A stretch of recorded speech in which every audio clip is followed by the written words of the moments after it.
Good evening, good morning, good afternoon, whatever time it is where you're at, where you're watching this podcast. Welcome back to Bridge the Gap podcast. Today, I'll be hosting Bryan. We obviously here welcomed again with Josh Scott and Mr. David E. Lewis. Dale. Dale. All right, we got to call him Dale. But thank Mr. you. No Tie himself. No Tie himself. That'll be on another episode. We can't. I don't know if we're gonna talk about that one today, but we'll see. This episode. Thank you for those again who have been with us. This third episode is going to be. I'm gonna give you the title early. Normally, sometimes when the preacher goes up there, they wait for the first 15, 20 minutes to give you the title, Dale. But I'm gonna give you the title early. The title of today's podcast and this episode 3 is going to be Faith Journeys. Exactly what you think it is. It's faith journeys. So it's obviously us talking about our journeys of faith in our lifetime. Obviously, people have different walks of life, different journeys that they take. And this is a Christian podcast, so we talking about faith. The substance of things hoped for, the evidence of things not seen.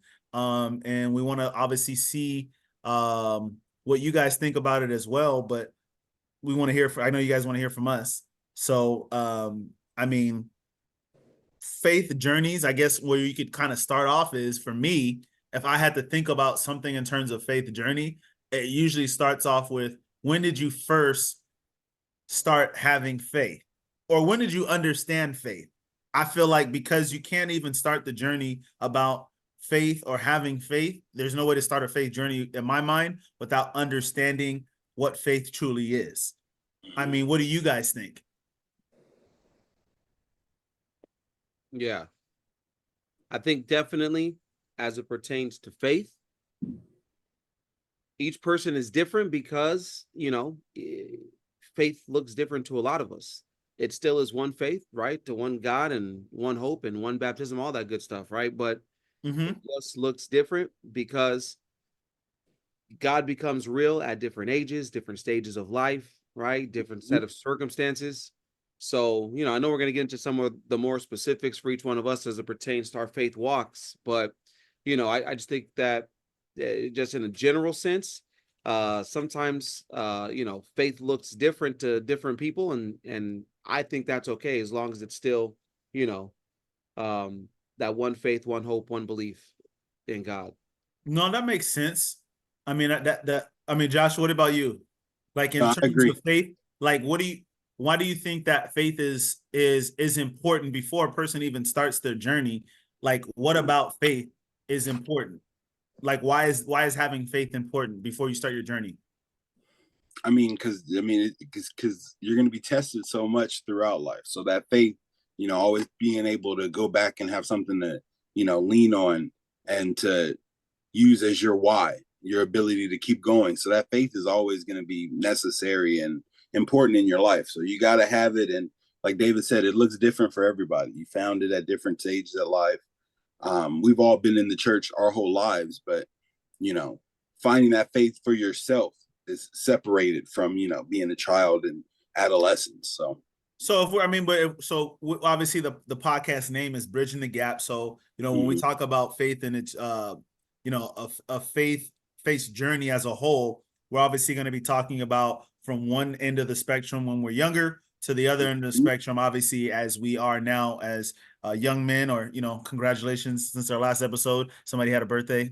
So David, older men.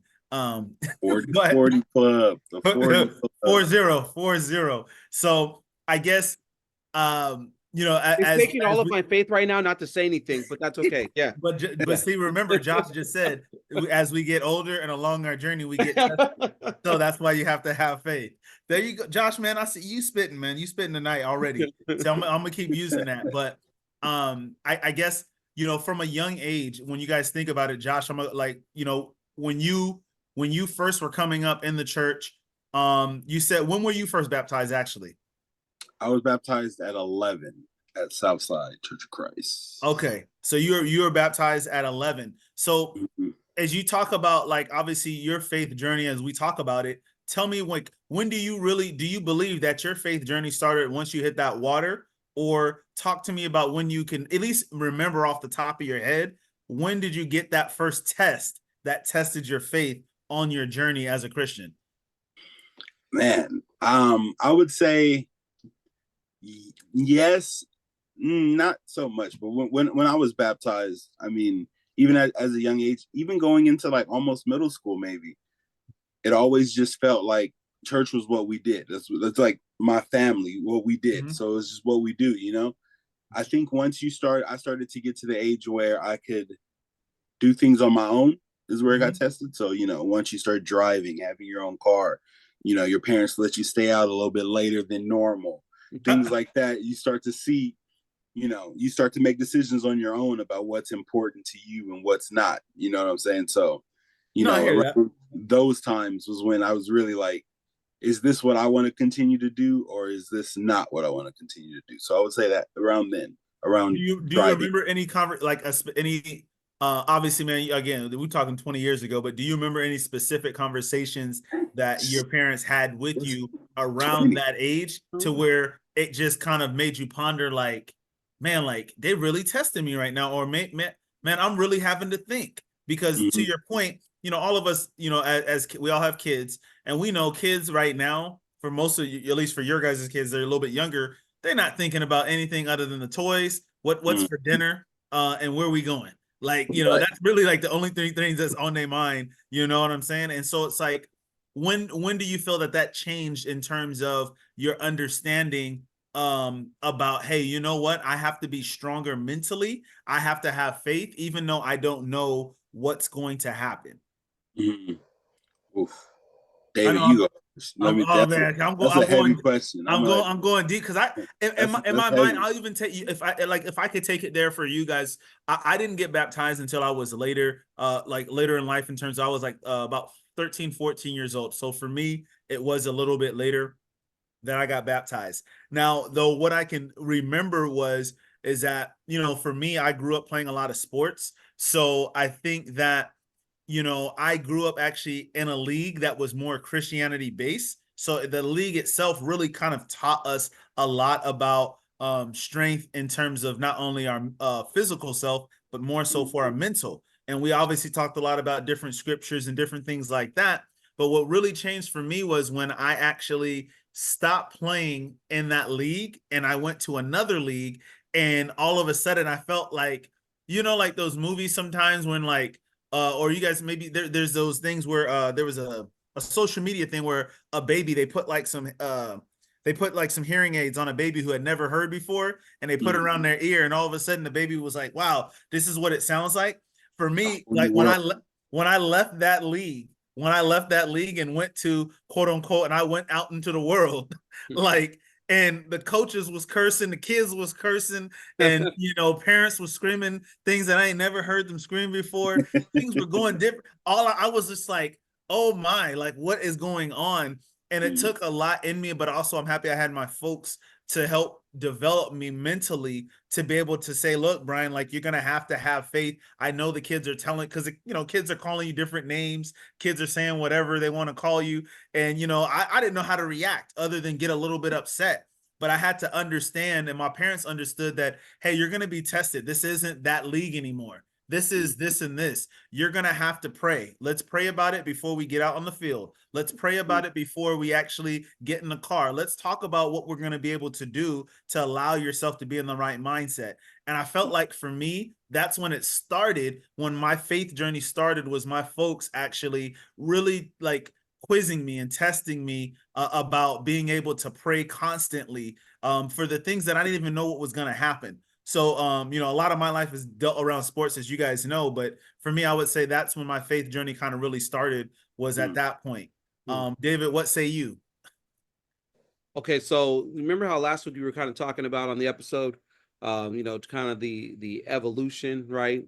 Yeah. Uh, how sometimes, like, things, whether they're inside of church, outside of church, that we kind of notice and pick up on, Yeah. little nuances kind of change and evolve. I think faith is kind of one of those things too, and I'm gonna tell you why I think that. I remember when I got baptized in 9. Now, 9 is young, and I get Very. all that. But I remember the one reason why I told my dad that I wanted to get baptized, and my dad was actually signed off on and was okay with it. My grandfather was up there preaching one Sunday, and he was over here talking about, if you're not a child of God, you're going to go to hell. If you're not baptized and saved, you cannot go to heaven. And I remember even I was like, man, what? Really? Oh, that's how it was back in the day. Fire and brimstone. Hey, you know what I'm saying? Like, you grew up in a certain era in the Church of Christ, COC. Man, look, hey, there was no children's Bible hour. You know what I'm saying? Nah. There wasn't. So, when my faith first started, it literally was just, I believe in Jesus and I don't want to go to hell. I'm ready to be baptized. That was it, right? Okay. But then, as you kind of, like you said, start, going through different life experiences, getting a little older, kind of seeing the world around you, and just becoming, more observant of things and people and situations.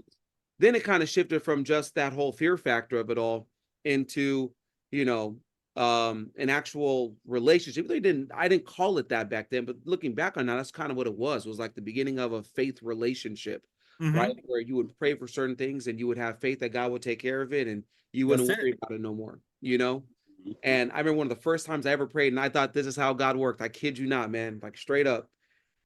Sophomore year of high school, I was in a geometry math class.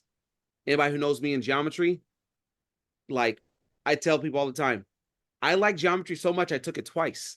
Oh man. Yeah. Not because he had to. Yeah. No, it's because I had to. But I remember I never forget this. Mr. Anderson said we're gonna have a test. All right, cool. I was so unprepared for that test. I want no part of that test, whatever. I remember I literally prayed when I got into class. I was like, God, just please. I was greedy. God, let me get an A on this test. You know what I'm saying? Knowing I wasn't prepared. I didn't study. Like, I wasn't ready for that thing at all. No work put in. Right? God is faithful that he did not give me an A, but miraculously, right? And I do believe that miracles exist, because on that day in Mr. Anderson's 10th grade geometry class, he said, you know what? We were supposed to have a test today, but we're going to push it back by a couple days. We're actually going to have the test next Monday when we come back from the weekend.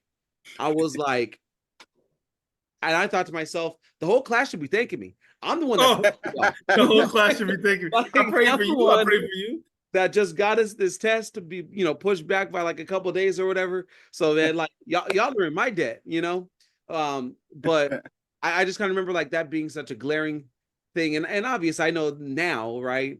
As the more that you mature and kind of go through life, you realize that it does not work like that. No, not at all. However, that day, I'll tell you what, my faith was real. That 10th grade geometry class, that faith was real that day. So it just kind of one of those things where, like, as you just progress through life, it looks different from stage to stage, but it's still the same thing. It's just a working relationship where faith is all centered around belief in God, belief that God has a plan, belief that God is going to look after you in that plan. And you pray to God that plan is, ultimately it's carried out, but that you can kind of see and recognize when it is being carried out. So that makes sense. I mean, I guess it's funny.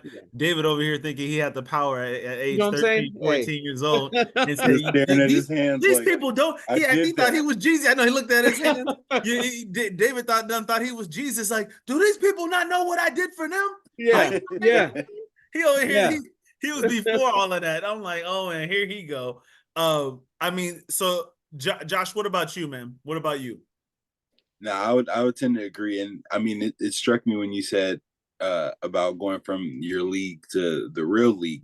Because I mean, I kind of had that same sort of like come to Jesus moment, because growing up, I was always I went to Normandy Christian school. So going to Normandy my whole life, and, me and my mom, and then my mom married Ken, and then we moved away from LA. And there was no more Normandy. And it was like, you know what? You're going to go to public school now. And the first day, no uniform. You can wear what you want. Kids were listening to music, whatever they wanted to do. Their teachers weren't whooping you no more. I was like, this is different. I don't know what's going on here, but this is different. And that was really a moment where I was like, man, this is going to test me, because, it's a lot different. No, I think that, and and obviously usually to kind of to your point, like David, I guess if we even use last week's message to this week's, it's like your faith journey evolves because of the things that you go through on your journey. I know for me, like to your point, like, you know, for me, it started off with sports and my folks kind of ingraining it in my mind. But I think that where things really started to change for me was, you know, also I really had to lean on God for a lot of stuff, because I think as I was going out of high school and going into college, to be honest, I had no idea what to expect. I Mm, literally had to have faith, because I went away to school, and you know, going away to school is something completely different, because you don't, you know, you almost have to trust and you have to have faith, and your parents have to have faith that hey, everything that we train him on and that he's learned, he's got to be able to put those things into motion. And you know, for me, it was even like, okay, like how do I even know if I'm going to the right church? You know, like Mhm. now I felt like I studied more when I was away, like than when I was actually Yeah. there every single day, because I was studying, because I was like, you know what? Like I need to make sure I know what they're talking about to make sure it's in this book, Yeah. because if I'm not just about to roll up to a church just because it says Church of Christ, and I need Mhm. to make sure what's being taught there. Do you know what I'm saying? And mhm. so I knew the people were going to be different. But for me, it was like, I remember to really taking it to a certain level to where I said, you know what, I need to try to surround myself either with myself on my own, or try to be around individuals that I feel aren't going to pull me away from something that I want to stay close to. And Yeah. so I felt like part of my journey as I kind of got into my 20s, you know, was that, hey, you know what? How do I ensure that I can kind of keep my foundation of faith from what it was when I first, hey, you know what? When I was little, it was one thing, but now as a 20-year-old, I see the world through a different lens, and I understand that I have to have a stronger faith, because to your point, David, temptations get even higher. The Mhm. temptations are even higher the older you get. I know it's funny because we all think that the temptations are highest, you know, when we're younger, probably like 12, 13, 14, 15 in high school, which maybe they could be. But I feel like as you get into that 19, 20, 20, like basically between 20 and 25, because at that point you kind of feel Yeah. like I'm an adult. I could do bad by myself. Like then you almost end up testing your own self or your own faith, because you put yourself through some of these things. I Mhm. mean, Right. like, I don't know about you guys, but I feel like a lot of the challenges, now that I look back at it, a lot of the things that I thought were challenges of Satan getting in the way, a lot of times, and if I just need to be upfront with everybody, it was me just kind of putting myself in those situations that I probably shouldn't have been in the first place. I Yeah. Right. mean, what do you, I mean, you guys don't have to be that vulnerable, but what do you guys think about something like that? Or David, what's on your mind about it? You know what? When you were talking, Brian, I was also thinking too, like you kept referring to it as my faith, my faith. And I got to be honest, I think that that comes into play the second that you first start to get a little freedom and a little independence, right? You move away from home. Mhm.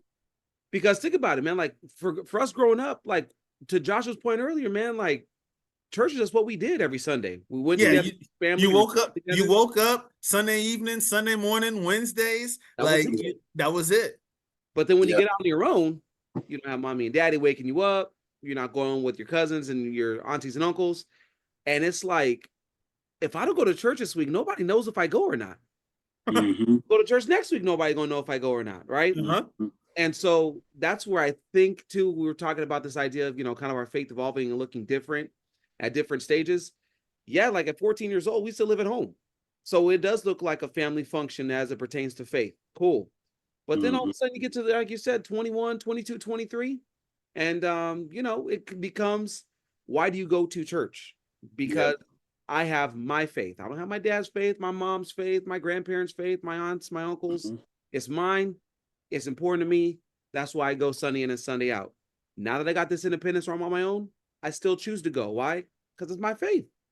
And I go every Sunday. So what You would know? you say though, David, to that point though, what would you say to like somebody who's listening, who's like saying, like, I guess or if they're in that age group and they're trying to figure out like, yo, like how do I get my faith to be stronger so that I don't allow the temptations to take over? For me, I mean, I'm a big picture guy. Great, So David. whenever Thanks like, for answering, David. oh my bad, my bad, No, my it's bad. okay, but go ahead, Josh. I'm Yeah, go No, ahead, no, Josh. no, no, no, no, I'm no, no. joking. I'm You know, joking. Go ahead. I love listening. Y'all go ahead. No, go That's ahead, Josh. okay. We got to hear you on this one. You Hey, said for me, No, I was just gonna say for me, I always like picture in my mind. Pictures are always like being painted. So when you guys say like the whole like growing up thing, in my mind, it's like a kid in a pool. You know, we grew up in a pool with floaties on with our parents. You know, and so when you're with your parents, they're like, "This is how you swim," and we're sitting there swimming like, "Yeah, I know how to swim. I know how to swim." And the older you get, like, okay, now you float a little further from mom. Now, do you really know how to swim? Okay, I think I still know how to swim. You still have the floaties on. You're good, and you're in high school. You know, you're floating. You're treading water, and then all of a sudden, you know, you get to that teenage years where it's like, dang, I don't have floaties. I don't have a life vest, and mom's not in the pool no more, and and you're I'm in the deep end. Do I know how to swim, or do I I not was know how going to to say swim? exactly. And it's like, do you really know what you're doing, or you know, you have to fall back on what you learned when you were with mom with the life vest on. Okay, this is what I know I'm supposed to be doing. Let me do this. Okay, oh, it's working a little bit.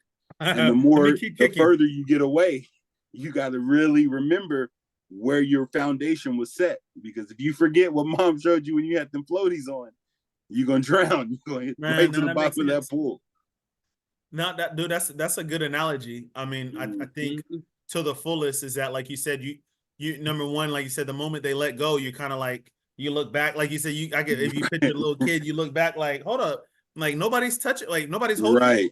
Then the moment you don't have them floaties in your mind, you all you see is the floaties on your arm, even if they're not there. But then the moment they let you go, you like, hold up, I gotta actually work. Like I gotta actually do something. I gotta do something. Right. David, what were you gonna say though? Like about like I said, to the person that's probably listening to the podcast, and you know, again, for those who are jumping in late, we're talking about faith's journeys, and obviously, you know, in terms of the name of the podcast being Bridging the Gap, we're just talking about different generations of somebody's faith in their journey. So, like David, you know, when somebody maybe who's in that mid-20 range is struggling with their faith on their journey, and they're trying to figure out, how do I increase my faith to be able to allow me to get through my journey? Yeah. By the way, I know Josh jumped in earlier when you said David. Josh has always wanted to be David his whole life. And so this was his moment, and he did not let that pass him by. So I appreciate you for that, Josh. Well, yeah. Way to seize that moment. Yeah. David's been doing it wrong for 40 years. I say, you know what? I'm gonna show him how to do it right. Yeah. You know what? In all seriousness, though, Bryan, like I think about it kind of like, you know, when when you're in math, right? I know I teach English, I don't teach math, I know, but this is what I do know about math. Isn't this the man that just said he didn't like geology, or was it a geometry? Geometry, thank you very much. That's not math. Well, actually, I guess it is technically math. I'm gonna see. Josh, what are we doing? Go ahead. I'm gonna let you. I'm gonna let you finish. I'm gonna let you finish and all. But you know, Josh had one of the best takes of all time. Go ahead. Okay, work with me for a second, right? Like Josh talked about the analogy, and the great analogy of, like, you know, the idea of swimming with floaties and parents and all these different support beams and things around, which is great. I think about it too in the form of an analogy, but mine was more like when you're in elementary school, you're learning like just the basics, the fundamentals of math, right? How to add, subtract, multiply, and divide. Okay, cool. You got those 4 skills down, but then all of a sudden you get into, you know, 8th grade, 9th grade, where you start talking about algebra and thinking about things algebraically rather than just the 4 simple basic, you know, add, subtract, multiply, divide. It's now integers. It's now, you know, exponents. It's now, you know, variables. Whoa, that's a little different. And then you progress even further, right? When you go through geometry, you know, you're talking angles, and you're talking about theorems, and you're talking, and so there's always like this steady progression. But imagine if you got to be in 10th grade, 11th grade, 12th grade, and you're still learning the fundamentals of adding and subtracting, how far behind you would be. Exactly. Right? Exactly. That's kind of how faith is. It starts with a foundational level, but if you never move past from that foundational level, 10, 12 years from now, it's almost like, well, what are we doing here? Right? So when you're asking the question about basically, um, how does it look when it kind of evolves along a faith journey or a person's journey? Yeah. It's got to start somewhere, but then wherever you start at with that faith, it's like a foundational level understanding. You've got to continue to work at it to build on top of it. The more you practice your faith, the more that you're going to perfect your faith. And when I say perfect your faith, I don't mean it's going to be, 100% perfect, Yeah. accurate, but it gets more and more complete, right? Do you think that, like, how the world talks about, affirmations, how, like, obviously Mhm. they say you need to have word, a lot of, like, self-help books talk about having words of affirmation to help get you through your day, to kind of help put you on track. Do you feel like having scriptures of affirmation could help? Because, to your point, going through those times, being able to somehow track back to something that will help you get through it, it Yeah. could help. Because I know for me, I know when I've gotten a chance to speak in front of the congregation, or even just talk, a lot of times they've heard me say that my favorite passage is in Proverbs, or the book of Proverbs as a whole, because of the lessons that it teaches you as a young man, and a lot of things that it talks about. I feel like the book of Proverbs, like, everything that's happening in that book, is, I'm like, man, like, I'm listening. And Mhm. for me, chapter 3 is really where I like. That's I remember learning chapter 3 when I was in college, and that whole chapter, especially in the first 10 verses of chapter 3, it really hit home to me, because it allowed me to almost have a foundation that I could always start with and go back to when in doubt if something went wrong, if that makes sense. Mhm. Mhm. Yeah. Like, my son, forget not my laws, but let thine heart keep my commandments. For length of days and long life shall be added unto thee. I was like, man, like, it's starting off with a bang. I'm like, that. So like, this is what I got to do. Like, for me, my parents are very structured based, and they were very disciplined, and was like, this is what you need to do. You need to be on time. You need to do this. So for me, as my journey kind of in faith kind of continued to progress, when Mhm. the Bible talks about just keep commandments, I was like, oh, that's all. This is what we got to do. Okay, cool. Like, I can do that. I can do that. I mean, Josh, what, like, in when you were kind of hitting your mid-20s, did you feel like you had a turning point, or maybe you didn't? But, like, what do you feel, or what was that turning point for you, to where you're like, hey, you know what? This is what helped me get through some of these tough times. I think more than anything for me, it was just I'm seeing examples of, you're not really supposed to look at other people, but seeing examples of Mhm. other people and Mhm. All right, how that's I good. I think wanted. it's good. That's kind of what changed for me. The older I got, I was like, man, you can see the differences in paths for certain people. I could see, you keep living this way, this is the way you're gonna go. You keep Mm-hmm. living that way, this is the way you're gonna go. So having strong, like, foundations of people that you could look at and say, you know what, when I'm living right, my life is going down this path. This is the way I want to go. As Yep. opposed to, you know what, I'm having fun doing this, but doing this too much, it can lead me to that 30, 40-year-old wino I've seen that I don't think that's the way I want to go. Hey. No, Yeah. So no. I I mean, mean, just I that think. Go that ahead. was big for me. No, dude, I think without a doubt, like, that's exactly what it's all about. And Mm-hmm. obviously now to where we are today, I mean, to me, that's why we can even have this type of podcast, to be able to talk about um our journeys, and be able to, because to me, that, again, that's the whole bridging the gap, I feel like, concept that we came up with. I really believe, I think it was David, man, when you kind of thought about it, and I thought it was just a good concept overall, because I feel that, all episodes that we're going to be talking about during this podcast, that at some point we're going to be going back to talking about our journey Mm-hmm. about faith, our journey about just being able to go through trials and tribulations. To your point, Josh, I know we're not idolizing people, but just the way that maybe we looked up to certain people, or watched Mm-hmm. how they did things, right or wrong, it Mhm. allowed us to kind of stay on the straight path. And so I Yeah. feel like that's kind of, at least as an adult, I like to always give homage, as they would say, or at least give respect to those in the congregation that I've seen. And to be honest, even just continue to thank God because, you know, Dale and Josh, I know you guys have probably been to other congregations in other states.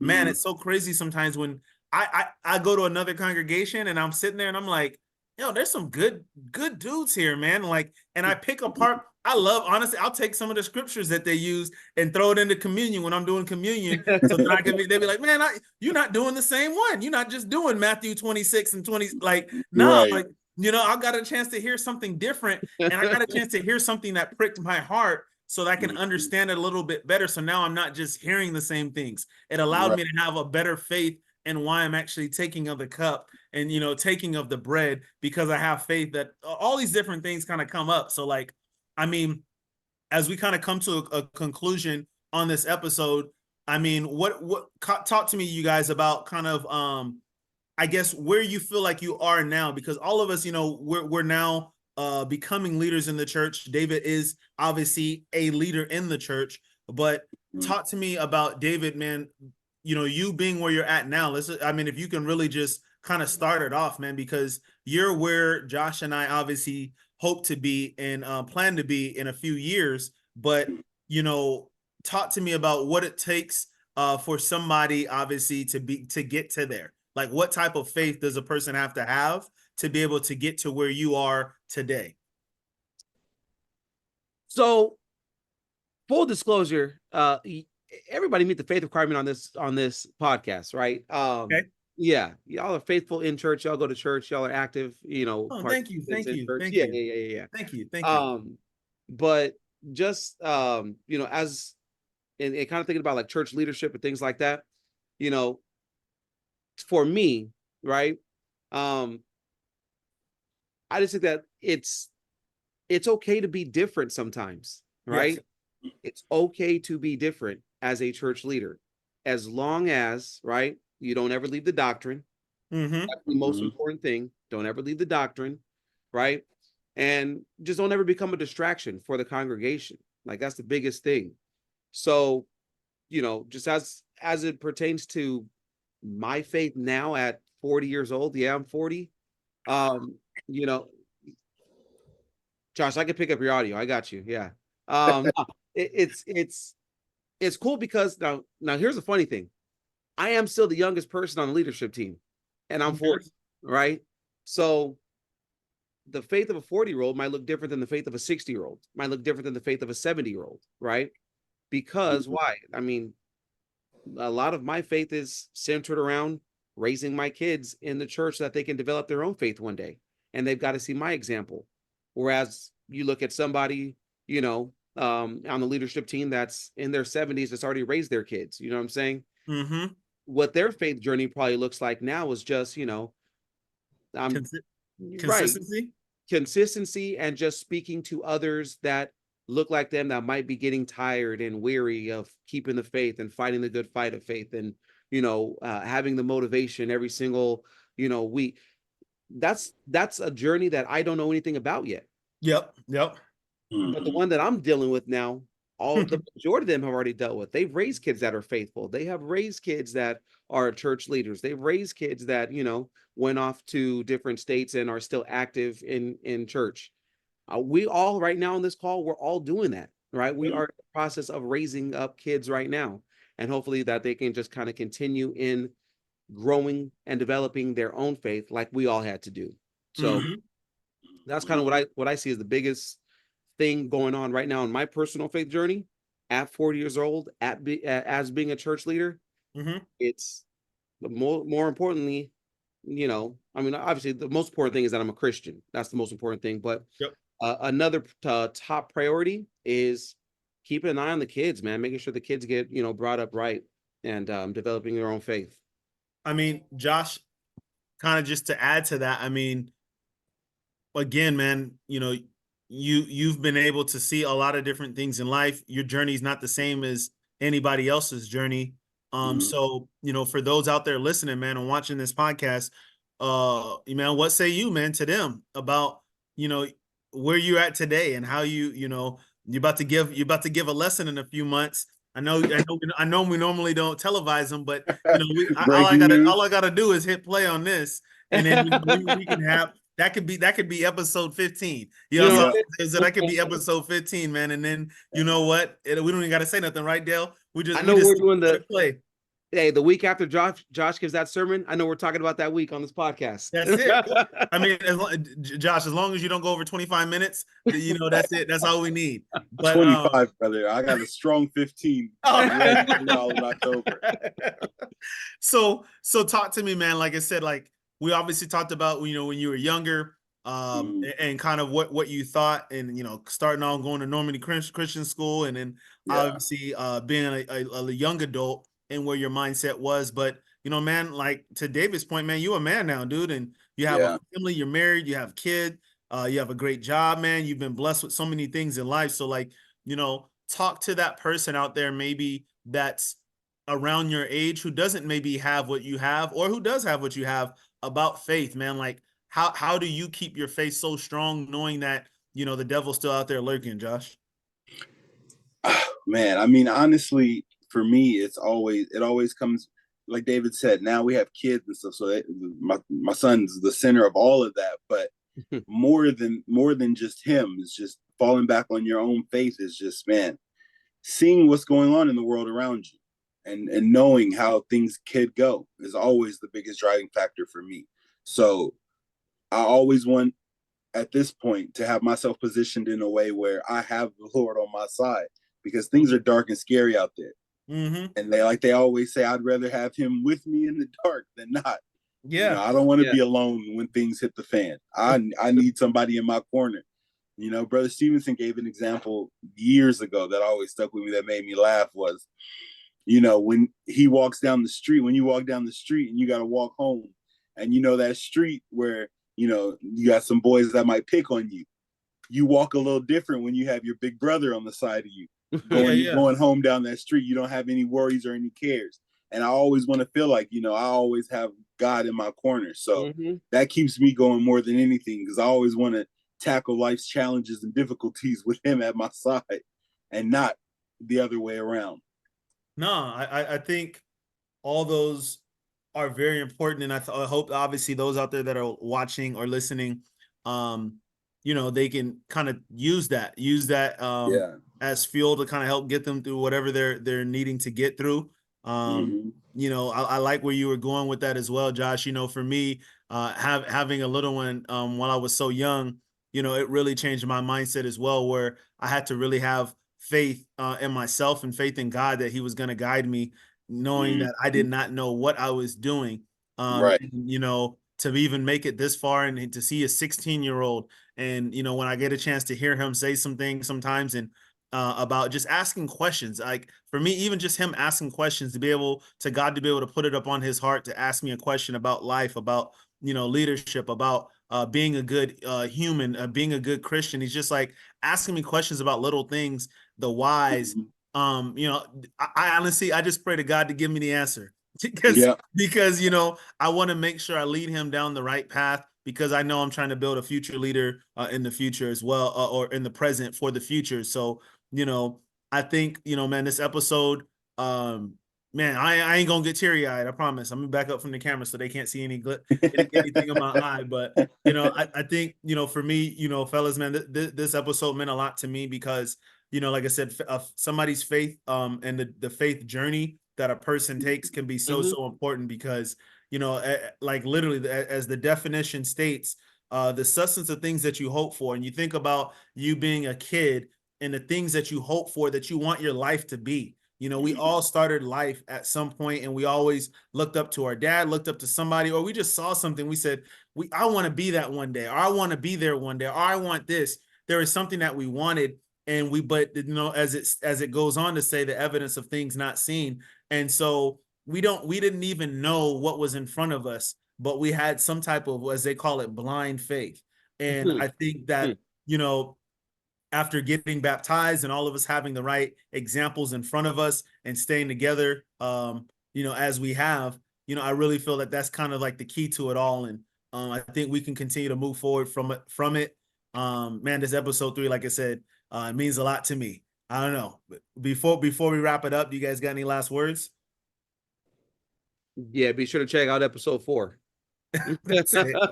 We got one more episode, and then we're gonna take a little commercial break, as they call it. We got what do they say? We gotta pay some bills. We got some. Yeah. No, we ain't even on that level yet. I wish it was. I wish it was, but we're gonna take a little break, and then we'll come right back the week after. But again, like, appreciate those who have been continuing to follow the podcast. Appreciate those getting a chance to watch us. And again, we're going to continue to give you the deep insight of bridging the gap, and that's what it's all about. Finding out the best way to find yourself, find out where you are as a Christian. And I think you're gonna get a bunch of different takes. We're gonna have some special guests come on here again as well. So you'll get a chance to hear from a lot of different perspectives. And again, like we all know, being a Christian isn't easy, but as Josh said, you got that big brother behind you. It's all good. Yeah. All right. Absolutely. All good. Till All next right. time. Till next time. I'll catch you guys. See you next week.